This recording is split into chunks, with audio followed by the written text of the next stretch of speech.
అవసరమయ్యే పంట కావటంతో వరి సాగుకు వాతావరణ మార్పులు శాపంగా మారుతున్నాయి. ఈ నేపథ్యంలో నారు పోసి నాట్లు వేయటం కన్నా నేరుగా విత్తుకోవటం మేలంటున్నారు శాస్త్రవేత్తలు, వ్యవసాయ అధికారులు.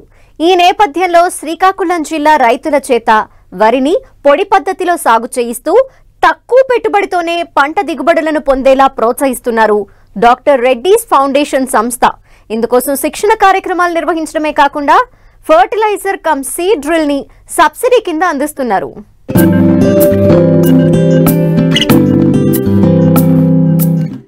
వర్షాలు సరైన సమయంలో కురవకపోవడం, తద్వారా కాలువల్లో సాగునీరు ఆలస్యంగా విడుదలవడం వలన వరి నారుమడులు పోసుకోవడం, నాట్లు వేయడం ఆలస్యమై దిగుబడులు గణనీయంగా తగ్గుతున్నాయి. చెరువులు, కాలువలు, బావుల కింద పండించే పంటలు కాలక్రమేణా బోర్ల ద్వారా భూగర్భ జలాల మీద ఆధారపడి వ్యవసాయం చేసే పరిస్థితి వచ్చింది. ఈ క్రమంలో భూగర్భ జలాలు కూడా కొరబడుతున్నాయి. వీటితో పాటు కూలీల కొరత, అధిక కూలీ రేట్లు వంటి సమస్యలతో రైతాంగం ఉక్కిరిబిక్కిరవుతున్న తరుణంలో నేరుగా విత్తే వరి సాగు పద్ధతులు ఎంతో ప్రాముఖ్యతను సంతరించుకున్నాయి.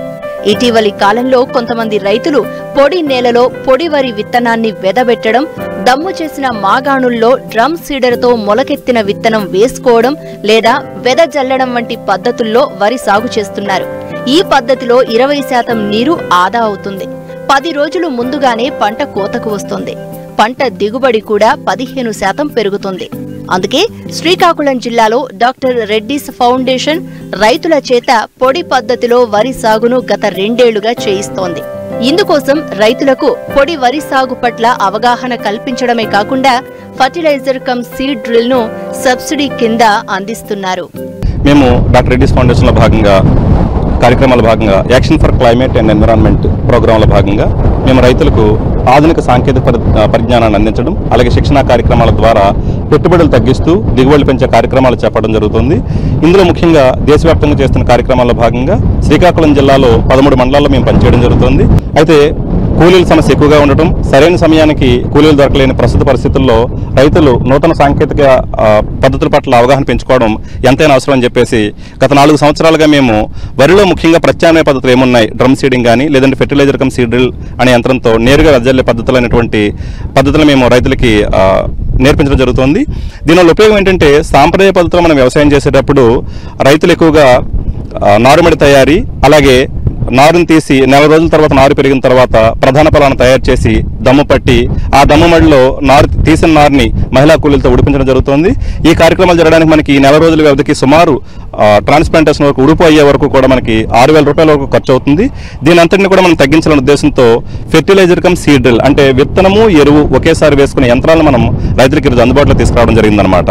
సో దీనివల్ల ఉపయోగం ఏంటంటే మనకి వేసదుక్కులు నీట్గా చేసుకున్న తర్వాత మనకి తొలకరి వర్షాలు ఎప్పుడైతే పడతాయో ఆ టైంలో ఈ యంత్రంతో మనం ఒకేసారి విత్తనాన్ని నేరుగా వరుసల్లో మనం చల్లుకోవడానికి అవకాశం ఉంటుందన్నమాట. దీనివల్ల ఉపయోగం ఏంటంటే ఒకటి నారుమడి తయారీ పెట్టే ఖర్చు లేదు, అలాగే దమ్ము పెట్టాల్సిన అవసరం లేదు, అలాగే దమ్ము పెట్టిన తర్వాత ఉడుపుడాల్సిన అవసరం లేదనమాట. సో ఈ 3 పనులు కానీ మనం స్కిప్ చేసినట్లయితే సుమారు 6,000 రూపాయలు ఇక్కడే మనం రైతులకు సేవ్ చేసిన వాళ్ళు అవుతాం. మేము ఈ నూతన పద్ధతులైనటువంటి ఫెర్టిలైజర్ కమ్ సీడ్ డ్రిల్ అనే యంత్రాలను మనం రైతులకి అందుబాటులో తీసుకురావడం జరుగుతుందన్నమాట. దీనివల్ల అంటే దీన్ని ఇంకో రకంగా పొడి పద్ధతిలో వెదజల్లే పద్ధతి అంటాము, పొడి విధానంలో వెదజల్లే పద్ధతిలో వరి సాగు అంటాము. దీనివల్ల ఏంటంటే ఎక్కువ నీళ్ళు అవసరం లేదు. ఏదైతే వర్షాధార భూముల్లో కానీ లేదంటే తేలికపాటి భూముల్లో అయినా సరే ఇది మనం పండించుకోవడానికి అవకాశం ఉంటుంది. సో దీనివల్ల ఉపయోగం ఏంటంటే వేసవిలో దుక్కులైపోయిన తర్వాత తొలకరి వర్షాలప్పుడు మనం ఈ యంత్రంలో 2 డబ్బాలు ఉంటాయి. ఒక వెనక డబ్బాలో మనం ఎరువులు వేసుకుంటూ ముందు డబ్బాలో మనం విత్తనాలు వేసుకున్నట్లయితే కనుక కేవలం 15 కేజీల విత్తనంతో 1 ఎకరా మనం సాగు చేయడానికి అవకాశం ఉంది. సాంప్రదాయ పద్ధతులు మనం చూసినప్పుడు సుమారు నారుమడి తయారీకి 30 కేజీల విత్తనం రైతులు వాడతారు. అదే ఫెర్టిలైజర్ కమ్ సీడ్ డ్రిల్ యంత్రంలో అయితే కనుక కేవలం 15 కేజీల విత్తనం సరిపోతుంది. ఇక్కడ విత్తన పరంగా చూసినప్పుడు మనకి 15 కేజీల విత్తనం రైతులకు ఆదా అవుతుంది అనమాట. దీంతో పాటు ఏంటంటే యంత్రంతో మనం వేసేటప్పుడు వరుసల మధ్య సమాన దూరం రావటం, సుమారు 20 నుంచి 25 సెంటీమీటర్ల అడ్జస్ట్మెంట్ అనేది మనం చేసుకోవడానికి అవకాశం ఉంది. సమాన దూరంలో రావటం వల్ల ఏంటంటే గాలి వెలుతురు ధారాళంగా తగలటం వలన మనకి చీడపీడలు కూడా మనకి చాలా తక్కువ వచ్చే ఆస్కారం ఉందన్నమాట. అయితే ఇక్కడ రైతులు ప్రధానమైన అపోహ ఏంటంటే పొడి పద్ధతిలో మనం వెదజల్లే పద్ధతికి మనం వెళ్ళినట్లయితే కనుక కలుపు సమస్య అనేది ఎక్కువగా ఉంటుందనేది రైతులకి ఉన్న సమస్యగా మనం చూడొచ్చు. అయితే ఇక్కడ ఏంటంటే పొడి విధానంలో కూడా మనం వరి పండించేటప్పుడు కలుపు నివారణకి రకరకాల రసాయనిక కలుపు మందులు అనేవి ఇప్పుడు అందుబాటులోకి వచ్చినాయి మార్కెట్లోకి. శాస్త్రవేత్తలు సూచన ప్రకారం కూడా మనకి వెదజల్లిన తర్వాత, విత్తనాలు వేసిన తర్వాత 24 నుంచి 48 గంటల లోపు మన పెండిమిథాలిన్ అనే మందును 200 లీటర్ల నీటికి 1 లీటర్ పెండిమిథాలిన్ మనం కలిపి పిచికారీ చేసినట్లయితే గనక మనకి తొలి దశలో ఏదైతే కలుపు నాటుతుందో దాన్ని మనం సమూలంగా నిర్మూలించవచ్చు. ఒకవేళ అప్పటికి ఏదైనా మిస్ అయ్యి కలుపును, ఒకవేళ వర్షాలు ఎక్కువ రావటం, కలుపుగాని ఎక్కువ నాటినట్టు మీకు కనిపించినట్లయితే గనక 21 నుంచి 25 రోజుల వ్యవధిలో మనకి నామినీ గోల్డ్ అని బిస్పైర్బాక్ సోడియం మనకి మార్కెట్లో దొరుకుతుంది.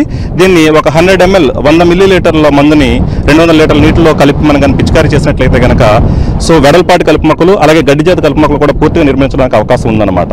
ఇక్కడ ఇంకో విషయం ఏంటంటే, ఉపయోగకరమైన విషయం ఏంటంటే రైతు సమయం కూడా చాలా ఆదా అవుతుంది. 4 రోజుల సమయం పంటకాలం ముందు వస్తుంది. పొడి ఎద్దు పద్ధతులు మనం చేసినప్పుడు సాంప్రదాయ పద్ధతులు కంపేర్ చేస్తే కనుక 10 రోజుల ముందుగానే కోతకు వచ్చే అవకాశం ఉందన్నమాట ఇక్కడ. అంతేకాకుండా కేవలం 1 గంటలోనే 1 ఎకరా పొలంలో మనకి విత్తుకోవడానికి అవకాశం ఉంది యంత్రంతో. కాబట్టి ఈ ఏడాది మనం శ్రీకాకుళం జిల్లాలో మొత్తం 13 మండలాలు మనం పనిచేయడం జరుగుతుంది. ఈ 13 మండలాల్లో కూడా యంత్రాలను మనం, అంటే టెక్నాలజీ అయితే మనం ప్రమోట్ చేసేస్తున్నాం కానీ యంత్రాలు అంతగా అందుబాటులో ఉండట్లేదు. కాబట్టి గత ఏడాది మేము డాక్టర్ రెడ్డీస్ ఫౌండేషన్ నుంచి 46 సీడ్రిల్ మిషన్స్ మనం రైతులకు అందుబాటులో తీసుకురావడం జరిగిందనమాట. దీంతో గత ఏడాది 10,000 ఎకరాల్లో సాగు చేయడం జరిగింది. దాని విస్తీర్ణం పెంచి ఈ సంవత్సరం మేము 13 మండలాల నుంచి 36,000 ఎకరాల్లో మనం పొడియద పద్ధతిలోనే రైతులకి సాగు చేసే విధానంలో నేర్పించడం కోసం చెప్పేసి మరికొన్ని యంత్రాలను సబ్సిడీ రూపంలో రైతులకు అందించడం జరుగుతుంది.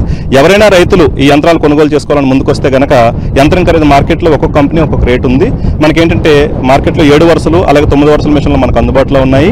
సో ఆ యంత్రాల కాస్ట్ మనకి 90,000 రూపాయల నుంచి 1,07,000 రూపాయల వరకు ఉంది. ఈ ఖరీదులో మనకి ఏంటంటే రైతులు కానీ ఉత్సాహవంత రైతులు ముందుకు వచ్చినట్లయితే కనుక ఈ ఖరీదులో 30,000 రూపాయలు డాక్టర్ రెడ్డీస్ ఫండ్ నుంచి మేము సబ్సిడీ ఇవ్వడం జరుగుతుంది. ఆ సబ్సిడీ అమౌంట్ పోని మిగతా అమౌంట్ రైతులు కట్టుకున్నట్లయితే కనుక రైతులకి మనకి యంత్రాలు అందుబాటులోకి తీసుకురావడం జరుగుతుంది.